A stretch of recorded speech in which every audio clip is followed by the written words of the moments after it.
Kembali kita untuk mengikuti segmen motivasi kewangan bersama dengan Afiza Osiri pada pagi ini. Apa kabarnya? Kabar baik. Alhamdulillah. Jadi kita ni ingin berbincang ni mengenai dengan rantai hutangannya. Jadi mungkin untuk pertemuan kita ni dapat dibahaskan sedikit sebanyak mengenai dengan rantai hutangan ni macam mana? Okey, so topik hari ini rantai hutang ataupun dalam Englishnya chains of debt lah orang adalah hutang yang berlarutan. Macam belum habis satu, kita dimulakan satu Ada sudah. lagi satu.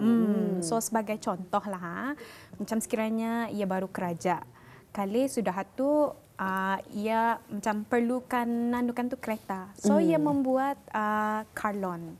So lepas satu, dia batah satunya kan kahwin kunya. Tapi dia cukup duit ku. So ia buat loan pribadi lagi.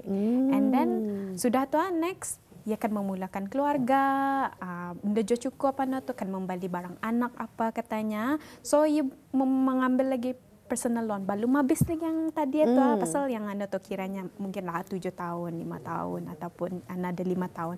So ia punya hutang itu hutang di atas hutang. Itulah maksudnya. Hutang di atas hutang. Hutang di atas hutang ya. Kita ada posternya.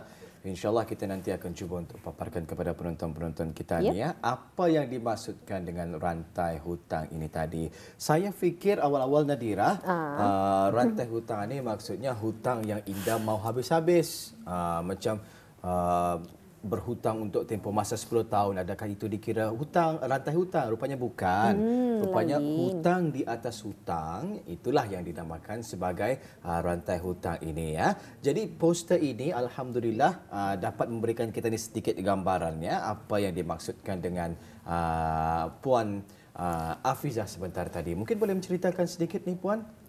Okay, seperti yang saya katakan tadi tadi kita ni sudah loan kereta, yang ambil loan pribadi untuk ia kahwin dan loan pribadi untuk ia memulakan keluarganya. Kali sudah tu nya perlu dia yang aku rumahkan macam ada rumah apa tu kan. Jadi mengambil ya loan rumah. Sudah tu dah batah tu anaknya membesar sudah. Pendidikan. Yang ada menyimpan, jadi mengambil loan pendidikan. Tapi kalau saya lihat daripada poster ini, semua ini perkara-perkara yang penting dalam kehidupan. Iya. Jadi sebab itulah.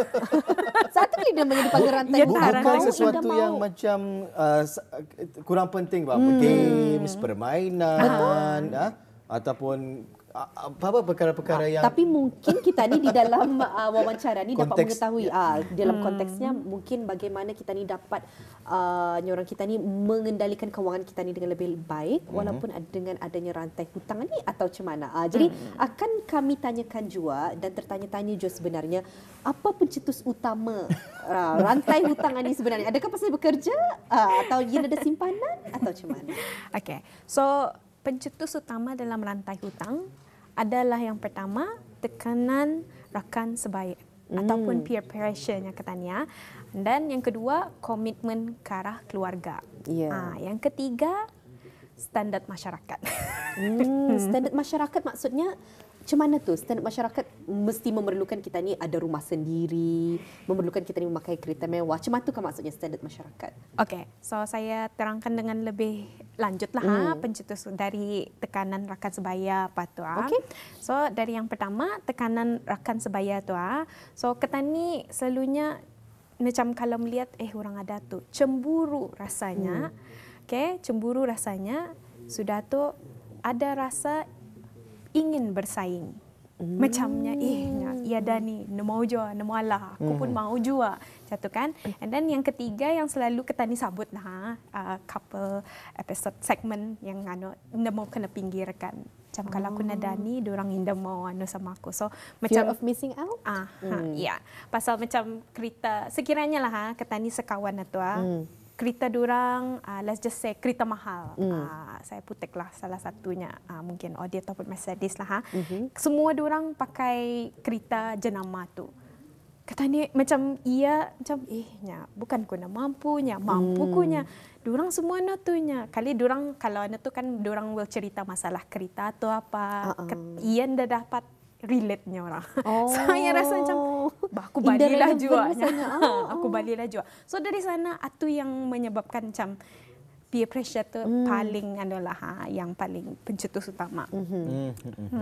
Okay. Baik, itu tekanan daripada rakan sebaya ya, antaranya cemburu ya, rasa bersaing dan supaya kita ni indah dipinggirkan ya. Jadi perkara-perkara sebegini yang kadang-kadang memerlukan kita ni untuk berhutang untuk mendapatkan ataupun on level lah kiranya tu on par sama dengan rakan-rakan sebaya kita ni tu. Baik, selain daripada itu Puan, kita ni ingin mengetahui juga ni kalau dari sudut pandang komitmen keluarga. Jadi mungkin boleh mengongsikan lebih mengenai dengan perkara ini. Okay, so kalau komitmen keluarga biasanya orang tentu berhutang pasal ibu bapa yang menua. Sama yang kedua, anak-anak yang membesar. Pasal kalau ibu bapa yang menua ni kan macam diorang perlukan makanan, macam spesifik makanannya kan.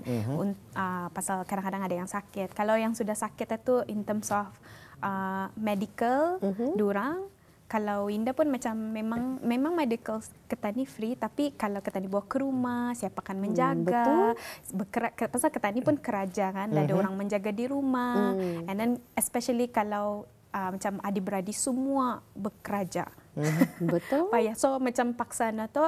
So dari sana macam salah satu ataupun kalau ia seorang saja the only child, atau yang bahayalah macam the only child ibu bapanya tu kan ia paksa menjaga ibu bapanya. Jadi ia sendiri mesti fork out money kan tu. So dari sana macam tapi Indah cukup budgetkunya. Jadi selalunya ia berhutang disebabkan itu. Kalau tidak mahu berhutang dan tidak dapat memenuhi hajat ini khususnya dalam komitmen keluarga ini, apa kesan sampingan yang didapatkan oleh individu tersebut? Kesan sampingan kalau diorang dah dapat Okay. So biasanya pasal ia boleh menyebabkan ketani ada masalah mental, macam ketani luan memikirkan di mana aku mencari duit, jadi beban atau menjadi beban arah ketani. Jadi ketani pun macam pikir ani puas max sudah aku berhutang arah sini, kemana lagi aku berhutang ya arah tu.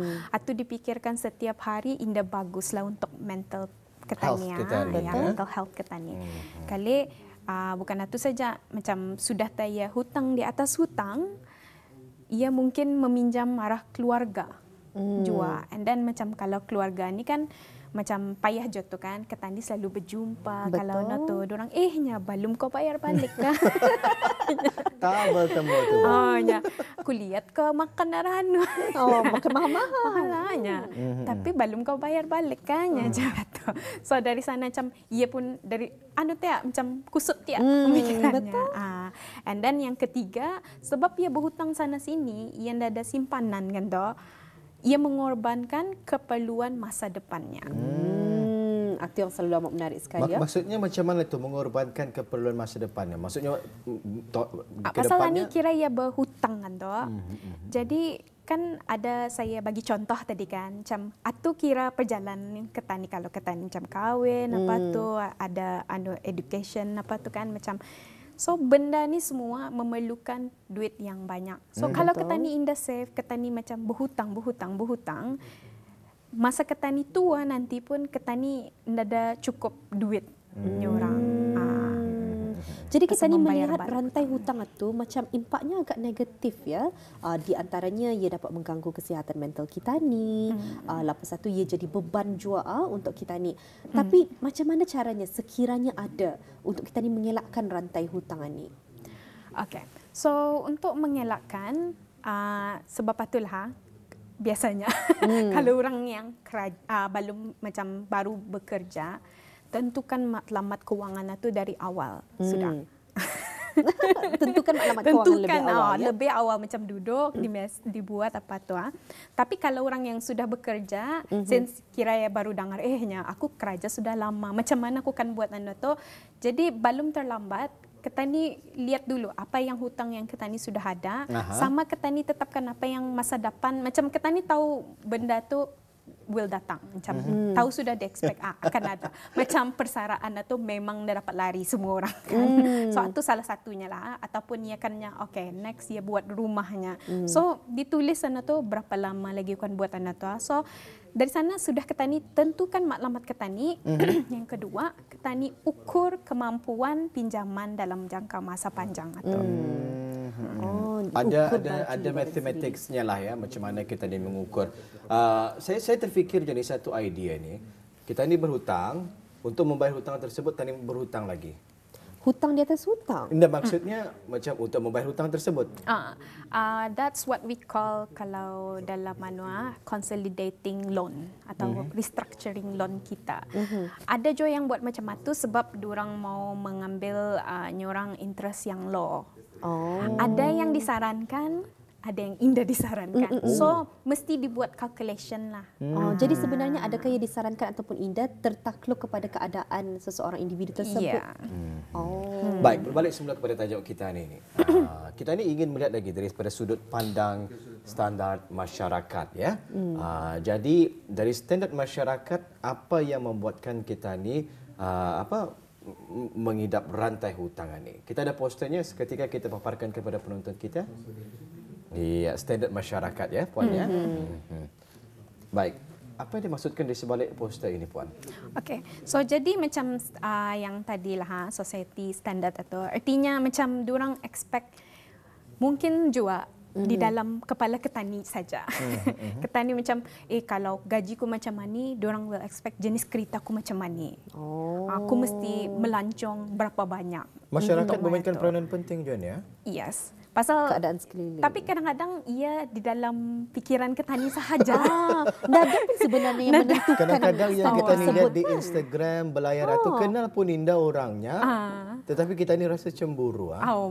Ya tak macam kalau anak tu kan orang yang sekiranya influencer yang ketani ikutlah dikira di luar negara ataupun dalam negeri ya. Macam lihat yang macam mani tapi aku kenal yang ni gajinya macam maninya, gajiku macam maninya. Tapi artinya, aku pulang indah mampu. So aku setkan standardku. Ni kali society punya standard macam tu.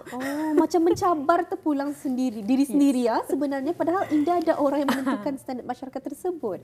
Jadi Ani mungkin dapat kita dipanggil sebagai peer pressure juga mungkin. Indah juga pasal kadang-kadang kan kalau ketani beraya kan orang-orang tua macam tu keretamu, gajimu bukan besar kan lah. Macam tu. Kadang ada didengar. Ada juga kan. So macam satu yang bukan more of peer pressure, more dari diri diorang lah. And then diorang fikir macam kalau society aninya, kalau aku punya gaji macam maninya, patutnya aku punya kereta macam mani katanya. Sebenarnya masalahnya diri sendiri yang menetapkan standard tersebut kan. Padahal kalau kita ni konten ataupun berasa cukup sahaja dengan apa yang ada, tidak perlu kita ni bersaing dan memenuhi standard diri sendiri kali. Bukan standard masyarakat. Aku rasa mungkin tersalah anggap mengenai dengan cabaran kalau Syani berjaya, kenapa kau anda berjaya? Kan kita ni selalu kena didikkan masa kecil. Macam kalau Ani boleh lulus dalam ujian, kenapa kau anda lulus dalam ujian? Comparison ya. Lepas satu, kalau Syaninya mampu membeli kereta mewah, kenapa kau ada beli kereta mewah? Betul, sebenarnya ada juga tu kesan psikologinya daripada kita ni kanak-kanak, selalu dibanding-bandingkan dan kita ni pun jadinya membesar, kita ni terbiasa membandingkan diri kita ni dengan orang. Sebab itu kalau kita ni mendidik anak-anak, jangan dididik kita ni membanding-bandingkan. Macam tu sepupumu dapat 5A. Ni anakku dia dapat 5A. Jadinya ia akan membesar dengan pemikiran dirinya tu akan pernah cukup dan harus membanding-bandingkan untuk hidup dalam dunia ni. Baik ya, rantai hutang mendatangkan kesan yang buruk kepada mereka ataupun individu yang melaksanakan aktiviti tersebut ya, dan kesan-kesannya boleh kita saksikan menerusi poster yang kita paparkan seketika ini. Masalah mental, hutang di atas hutang, berkorban keperluan masa depan kita ni ya. Kita ni anda tahu ke depan ini nanti mungkin memerlukan kewangan ya puan untuk kesihatan kita ni, untuk ahli keluarga dan juga rosak dia kereta dia, rumah dia ada masalah ya, memerlukan perbelanjaan. Apabila kita ni sudah berlambak dengan hutang, akhirnya kita ni memang susahlah ya untuk melaksanakan rutin ataupun kehidupan harian di masa ke depannya. Baik, nasihat daripada puan sendiri rantai hutang ini. Okay, so Ada cara untuk melepaskan? pasal yang tadi kan, yang dari awal, yang contoh dari awal tadi kan, memang semua tu yang keperluan kita ni benar kan tu. So actually ada cara-caranya juga selain yang telah dibagi tahu tadi itu yang tentukan matlamat, ukur kemampuan, atau berbicara dengan perancangan kewangan. Another thing is that kita ni tahu benda tu akan datang. Jadi daripada kita ni berhutang membayar dia punya bunga, baik lagi kita ni orang menyimpan, earn the interest. Maksudnya macam mana tu? Mungkin dapat dikongsikan dengan lebih lanjut lagi, macam agak kurang jelas rasanya. Okay. So macam orang kalau kita ni berhutang tu rumah Rumah. Kita ni bercontoh rumah. Kalau rumah payah sikit lah, pasal memang amountnya tu lagi banyak. Tapi apa yang kita ni dapat buat adalah membayar, mungkin kita ni mau membayar depositnya mungkin 10 atau 20% lah deposit of rumah tu. Jadi awal sudah kita ni plan pasal rumah tu, jadi kita ni simpan. Pasal ada banyak skim kan di Brunei ni, macam bank ada yang membagi fixed deposit ada, and even kita ni punya TAP ada skim tabung perumahan yang boleh kita ni utilize juga kan yang itu. So dari sana kita ni lihat apa kita ni punya outlet, berapa dorang bagi in terms of bunganya. So rather than kita ni membayar hutang punya bunga, baik kita ni menyimpan mendapatkan bunganya. The interest. Agak bijak itu rahsia yang baru saja saya ketahui ni. Betul. Harga rupanya terbaik. Pasal kalau hutang pay interest. Betul. Kalau berhutang kita kadang-kadang sehingga 6%, 3%. Ya. Kenapa tidak sabar terdahulu, mengumpul duit, mungkin kita ni boleh earn the interest seperti yang punya tadi ya. Satu saranan yang sangat bijak dan merupakan mungkin satu ilmu yang baru untuk kita ni semua di luar sana. Terima kasih Puan mengongsikan mengenai dengan rantai hutang pada pagi ini, satu topik yang walaupun agak beratnya orang kita ni tapi amat penting untuk kita ni ketengahkan dan diskusikan bersama, dan banyak juga informasi yang telah Puan kongsikan, insya-Allah mudahan bermanfaat juga buat penonton kita ni di luar sana. Terima kasih Puan, insya-Allah kita akan bersua lagi lain kesempatan. Bagaimana cara berhubung ni sebelum itu? Orang ramai yang ada lagi kan?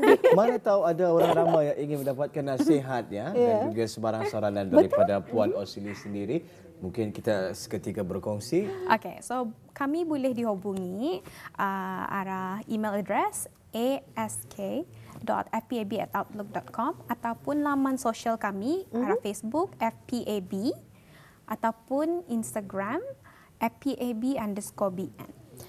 Bolehlah melayari di Facebook FPAB dan juga di Instagram FPAB_BN. Baik, sekali lagi ribuan terima kasih. InsyaAllah ada kesempatan kita ni akan bersama lagi di lain waktu. Mungkin dengan tajuk yang lain pula ya. Sampai waktu itu tiba. Terima kasih Puan. Sama-sama.